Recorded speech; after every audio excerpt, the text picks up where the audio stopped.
New ইয়র্কের mayor হিসেবে নির্বাচিত হয়ে আলোচনায় এসেছেন জোহরান মামদানি। তার মা আন্তর্জাতিক খ্যাতিসম্পন্ন নির্মাতা মীরা নায়ার। সিনেমার পরিবারে জন্ম হলেও অভিনয় বা নির্মাণ নয়, মামদানি বেছে নিয়েছেন রাজনীতির পথ। তবে মায়ের মতে অভিনয়ের সব গুণই তার মধ্যে ছিল।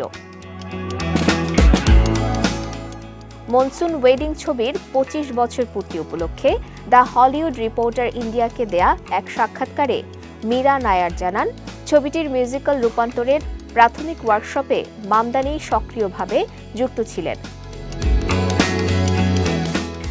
সেই ছবিতে তিনি পিকে দুবে চরিত্রে অভিনয় করেন। খুব সাধারণ পরিবেশেও তার পারফরম্যান্স এতটাই নজরকাড়া ছিল যে এক প্রযোজক তাকে ছাড়া ব্রডওয়েতে না যাওয়ার কথা বলেন।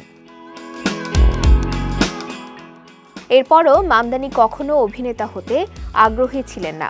এমনকি মীরা নায়ারের সিনেমা আ সুইটেবল বয়ের প্রধান চরিত্রের প্রস্তাবও তিনি ফিরিয়ে দেন।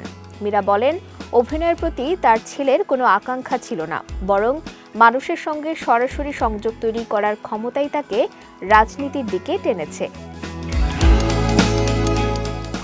মীরা নায়ার স্বীকার করেন, এখন আর মামদানির অভিনয়ে ফেরার কোনো সুযোগ নেই।